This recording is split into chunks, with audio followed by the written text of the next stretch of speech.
என்ன என்ன ஐட்டங்களோ டூபல் பி பிளாட்டினிலே திறந்து பார்த்தால் தெரிந்து விடும் அள்ளி சென்றால் முடிந்துவிடும். ஹாய் மக்களே, welcome back to Raja tech channel. ரீசெண்டாக வந்து விவோ தரப்பில் வந்து பார்த்தீங்கன்னா X300 FE மாடல் வந்து கொண்டு வந்திருக்காங்க. ஓஹோன்னு யூடியூப்பில் நிறைய வீடியோஸ் பார்த்துருப்பீங்க. நான் சகஜமாக ஒரு விஷயத்த சொல்லிக்கிறேன். அதாவது இந்த மாடலானது நீங்கள் பட்ஜெட் ரேஞ்சில் பார்க்குறவங்க சும்மா பார்த்துட்டு போகிற மாதிரியான ஒரு மாடலாக தான் இருக்கும். பட் இருந்தாலும் வந்து பார்த்தீங்கன்னா ஷோரூமில் எல்லாத்துலேயும் அவைலபிளாக இருக்குது. நீங்கள் டெமோ வந்து யூஸ் பண்ணி பார்க்கணும்னு நினச்சிங்கன்னா டேரெக்டாக விசிட் பண்ணி பார்க்கலாம். அது வந்து யூஸ் பண்ணி பார்க்குறதுக்கு சொல்கிறேன். மற்றபடி நீங்கள் பை பண்ணுறது ரெண்டாவது, பட் யூஸ் பண்ணி பார்க்கணும்னு நினச்சிங்கன்னா அந்த பார்க்கலாம். ஏன்னா லோக்கல் ஷோரூம்ஸ் எல்லாத்துலேயும் ஸ்டோர்ஸில் எல்லாத்துலேயும் வந்து பார்த்தீங்கன்னா இந்த மாடல் வந்து இப்போ கொண்டு வந்திருக்காங்க.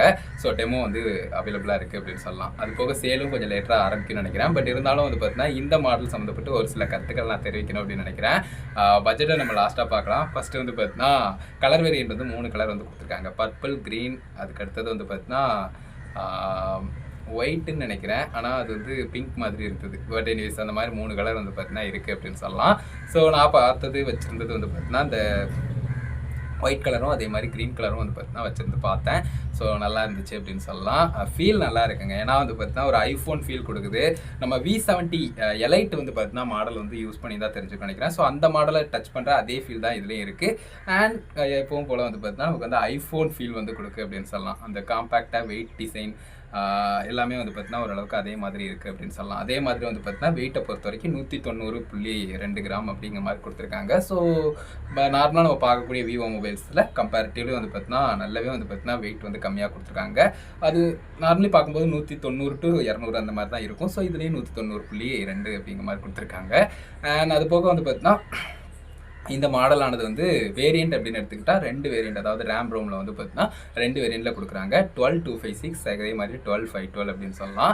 ஸோ இந்த மாடலில் கொடுக்குறாங்க. ஸோ அதே மாதிரி வந்து பார்த்தீங்கன்னா இதனுடைய சிப்செட் அப்படின்னு எடுத்து பார்த்தோம்னா நமக்கு வந்து பார்த்தீங்கன்னா Snapdragon 8 Gen 5 வந்து பார்த்தீங்கன்னா கொடுத்துருக்காங்க. 3nm chipset. ஸோ கொஞ்சம் ஃபாஸ்ட்டாக எல்லாம் ரொம்பவே நல்லாயிருக்கும். அது போக வந்து பார்த்தீங்கன்னா 5000 நிட்ஸ் வந்து பார்த்தீங்கன்னா கொடுத்துருக்காங்க. ஸோ நமக்கு பிரைட்னஸை பொறுத்த வரைக்கும் வந்து பார்த்தீங்கன்னா நல்லா இருக்குது. வெளியில் போய் ஃபீல் பண்ணுற அளவுக்கு வந்து பார்த்தீங்கன்னா என்னால் பார்க்க முடியல. பட் இருந்தாலும் வந்து பார்த்தீங்கன்னா நமக்கு 5000 நிட்ஸுங்கிறப்போ நமக்கே ஒரு யோகா இருக்குது இல்லையா? ஸோ ஓகே அப்படிங்கிற மாதிரி அந்த மாதிரியான விஷயங்கள் இருந்துச்சு. ஸோ அது போக வந்து பார்த்தீங்கன்னா இதனுடைய இன்ச் அப்படின்னு எடுத்துக்கிட்டால் 6.3 வந்து பார்த்தீங்கன்னா கொடுத்துருக்காங்க. 3.1 சம்திங் அந்த மாதிரி வந்து பார்த்தீங்கன்னா இன்ச் வந்து டிஸ்பிளே கொடுத்துருக்காங்க. ஸோ டிஸ்பிளே பொறுத்த வரைக்கும் நமக்கு சேம் அந்த மாதிரி தான், ஐஃபோன் மாதிரி தான் வந்து பார்த்தீங்கன்னா ஃபீல் ஆகுது. பின்னாடி கேமரா எடுத்தால் தான் அப்படியே பிக்சல் வாடை வந்து அடிக்கிற மாதிரி இருக்குது. ஏன்னா பிக்சல்ஸில் கொடுக்குற மாதிரி இந்த மாதிரி வந்து பார்த்தீங்கன்னா கேமரா ஆங்கிள் வந்து கொடுத்துருக்காங்க. ஸோ அப்படிங்கிறப்ப வந்து பார்த்தீங்கன்னா நமக்கு கேமராவை பொறுத்து பார்த்தோம்னா 50-58 அப்படிங்கிற மாதிரி கொடுத்துருக்காங்க. ஸோ ஃப்ரண்ட்லேயும் வந்து பார்த்தீங்கன்னா நமக்கு 50 MP கொடுத்துருக்காங்க. பட் 50 MP 8 MP அப்படிங்கிறதுலாம் வந்து பார்த்தீங்கன்னா நமக்கு ஐஃபோனில் இருக்கிற மாதிரி கம்மியான மெகா பிக்சல் இருந்தாலும் குவாலிட்டி வைஸ் காம்ப்ரமைஸ் பண்ணுற மாதிரியான விஷயங்கள் இல்லை. ஏன்னா நான் வந்து செல்ஃபி கேமராவில் எடுத்ததையும் மெயின் கேமராவில் எடுத்ததையும் காட்டுறேன். எஸ், நமக்கு வந்து ரொம்ப ரியலாக இருக்குது அப்படின்னு சொல்ல முடியாது. விவோவில் வந்து பார்த்தீங்கன்னா நம்ம எப்போவுமே பார்க்கக்கூடியது ஓரளவுக்கு பெட்டராக பண்ணி காட்டு அப்படிங்கிற மாதிரியான விஷயங்களாக இருக்கும். அண்ட் அது போக உள்ள நான் செட்டிங்ஸ் எல்லாம் சேஞ்ச் பண்ணி பார்க்குறப்போ விவோக்கான விஷயங்கள் நம்ம கொடுக்குறப்போ அது பார்த்தீங்கன்னா ஒரு மாதிரி வருது. அந்த சைஸ் அப்படின்னு சொல்லிட்டு இருக்குது. அது போக நிறைய ஆப்ஷன்ஸ் இருக்குது. எல்லாத்தையுமே ஒவ்வொன்று கொடுக்குறப்போ நமக்கு ஓரளவுக்கு வந்து பார்த்தீங்கன்னா டிஃப்ரென்ஸ் வந்து தெரியுது. விவோங்கிறத கொடுக்கும்போது எக்ஸ்ட்ரா பிரைட்னஸ்லாம் வச்சு ஸோ அந்த மாதிரி விஷயங்கள் இருக்குது. அது போக வீடியோ எடுக்கிறப்போ வந்து பார்த்தீங்கன்னா நமக்கு வந்து செல்ஃபியில் வந்து பார்த்தீங்கன்னா 4K FPSல வந்து பார்த்தீங்கன்னா எடுத்துக்கலாம். மெயினில் வந்து பார்த்தீங்கன்னா நம்ம 8K 30 FPS வரைக்கும் வந்து பார்த்தீங்கன்னா எடுத்துக்கலாம். 4Kல நம்ம 120 FPS வரைக்கும் கூட வந்து பார்த்தீங்கன்னா எடுத்துக்கலாம் மெயின் கேமராவில் வந்து. ஸோ அப்படிங்கிறப்போ இது ஒரு நல்ல ஆப்ஷனாக இருக்குது அப்படின்னு சொல்லலாம். அது போக வந்து பார்த்தீங்கன்னா இந்த இதில் ஏதாவது ஒன்று குறைக்கலாம் அப்படின்னு சொல்லிட்டு ட்ரை பண்ணாங்களா என்னென்னு தெரியல. ப்ளூடூத் வெர்ஷன் வந்து 5.4 தான் வந்து பார்த்தீங்கன்னா கொடுத்துருக்காங்க அப்படின்னு சொல்லலாம். பட் எனிவேஸ் நம்ம அது பெருசாக வந்து பார்த்தீங்கன்னா குற்றம் அப்படின்னு சொல்லிட்டு சொல்ல முடியாதுன்னு நினைக்கிறேன். பட் எனிவேஸ் அது ஒரு ஆப்ஷனாக நான் வந்து பார்த்தேன். ஸோ அது போக வந்து பார்த்தீங்கன்னா ஃபஸ்ட் இம்ப்ரெஷன் வந்து பார்த்தா நமக்கு வந்து பிக்சல் கேமராவோட ஒரு ஐஃபோனை கொடுத்த மாதிரியான ஃபீலாக தான் பார்க்குறப்பவே இருந்துச்சு அப்படின்னு சொல்லலாம். அண்ட் ஓவரால் வந்து பார்த்தீங்கன்னா இந்த மொபைல் வந்து நமக்கு வந்து சார்ஜிங் அப்படின்னு எடுத்துக்கிட்டோம்னா அண்ட் பேட்டரி பேக்கப்னு எடுத்துக்கிட்டால் 6500 mAh வந்து பார்த்தீங்கன்னா கொடுத்துருக்காங்க. 6500ங்கிறப்போ படா ஓரளவுக்கு வந்து பார்த்தீங்கன்னா நமக்கு வெயிட்டும் கம்மியாக கொடுத்துருக்காங்க. அதே மாதிரி பேட்டரி பேக்கப்பும் ஓரளவுக்கு இருக்குங்கிற ஒரு நிம்மதி வந்து கிடைக்கும் அப்படின்னு சொல்லலாம்.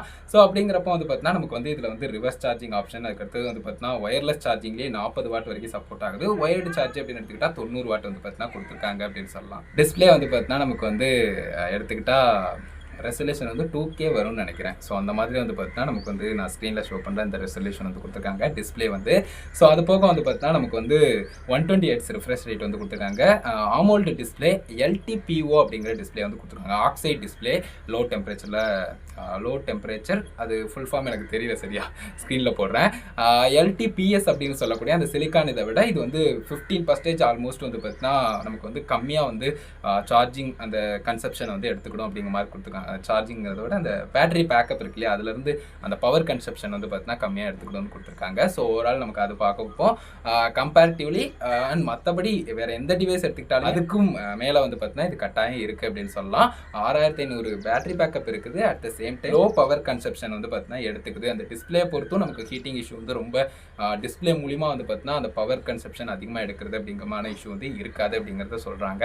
கம்பெனி தரப்பில் எல்லாம் சொல்லுவாங்க. பட் நமக்கு பார்க்குறப்பவும் ஓரளவுக்கு வந்து பார்த்தீங்கன்னா பெட்டராக இருக்கும் அப்படிங்கிறது ஃபீல் பண்ண முடியுது அப்படின்னு சொல்லலாம். அது போக வந்து பார்த்தீங்கன்னா இது வந்து Android 16 வந்து பார்த்தீங்கன்னா வருது. ஆண்ட்ராய்டு அப்டேட் வந்து 5 வருஷத்துக்கு இருக்கும் அப்படின்னு சொல்லியிருக்காங்க. ஸோ அதனால் வந்து பார்த்தீங்கன்னா அதை பொறுத்து நமக்கு வந்து எந்த ஒரியும் தேவையில்லை. இப்போ ArduinoOS 16 வந்து பார்த்தீங்கன்னா கொடுத்துருக்காங்க. ஸோ அதுக்கு அடுத்த அப்டேட்ஸ் வந்து வர்றப்போ பார்க்கலாம். AI ஆப்ஷன்ஸும் ஓரளவுக்கு வந்து பார்த்தீங்கன்னா நீட்டாகவே இருக்குது. எப்பவும் போல் நம்ம பார்க்குற மாதிரி எனக்கு இருக்கிற ஒரு சில ஃபியூச்சர்ஸ் வந்து அதுலேயும் இருக்குது. எனக்கு இல்லாத நிறைய ஃபியூச்சர்ஸ் வந்து அதில் கொடுத்துருக்காங்க.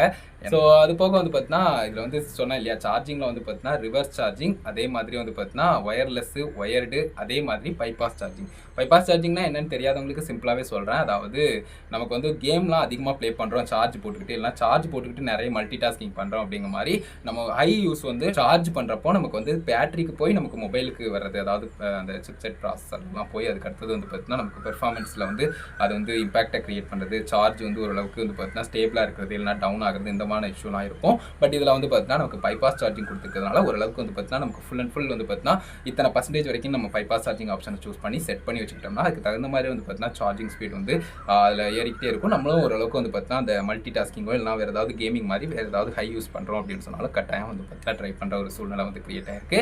ஸோ ஓவரால் பார்க்கும்போது வந்து பார்த்தீங்கன்னா இந்த மொபைல் நல்லா இருக்குது. ப்ரைஸ் அப்படின்னு எடுத்துக்கிட்டா பட்ஜெட்டுக்குள்ளே வருவோமா?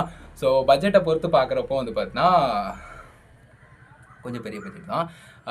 10,000 வந்து பார்த்தீங்கன்னா டிஃப்ரெண்ட் வருது. அதாவது 12,256க்கும் 12,512க்கும் 10,000 வந்து டிஃப்ரெண்ட் வருது. ப்ரைஸ் ரேஞ்ச் வந்து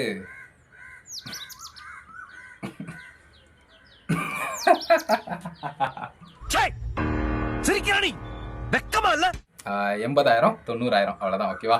நம்ம குடும்பத்துக்கு இதெல்லாம் தேவையா கோபி? ஸோ இதோட வீடியோ வந்து முடிச்சுக்கிறேன். எஸ், பட்ஜெட் வந்து கொஞ்சம் ஹையாக தான் இருக்குது. பட் இருந்தாலும் விவோ தரப்பில் ஒரு என்ன சொல்கிறது, ப்ரீமியம் ஸ்மார்ட் ஃபோனில் வந்து பார்த்தீங்கன்னா இது ஒரு செக்மெண்ட்டில் வருது அப்படின்னு சொல்லலாம். ஸோ அப்படிங்கிறப்போ ப்ரீமியம் செக்மெண்ட்டில் நமக்கு இந்த ரேட்டில் கொடுக்குறது சகஜமான ஒன்று தான். ஸோ நீங்கள் வந்து ஆண்ட்ராய்ட்லேருந்து ஒரு ஹை ரேஞ்சில் போகணும் அப்படின்னு நினைக்கிறீங்கனாலோ, இல்லைனா ஐஃபோனை விட எனக்கு காம்பேக்டாக ஆண்ட்ராய்டில் பேட்டரி பேக்கப்போட ஒரு பெட்டர் ஃபோன் வேணும் அப்படின்னு வச்சிங்கனாலும் நீங்கள் இதை வந்து ட்ரை பண்ணிக்கலாம். எஸ், இது வந்து பார்த்தீங்கன்னா எனக்கு தெரிஞ்சு ஸ்டில் வந்து பார்த்தீங்கன்னா ஐஃபோன் கேமரா வந்து முன்னுரிமை கொடுக்க தான் செய்வேன். பட் இருந்தாலும் எந்த அளவுக்கு பெட்டர் பண்ண முடியுமோ அந்த அளவுக்கு பெட்டர் பண்ணியிருக்காங்க அப்படிங்கிறதுல சந்தேகம் எதுவும் இல்லை அப்படின்னு சொல்லலாம். ஸோ பை பண்ணணும்னு நினைக்கிறவங்க ஜஸ்ட் டெமோ யூஸ் பண்ணி பாருங்கள். ஆஃப்லைனில் போய் ஆன்லைனில் ஆர்டர் போடாதீங்க. ஆஃப்லைனில் பார்த்தா ஆஃப்லைனில் தான் வாங்கணும். That's it. பாய் மக்களே.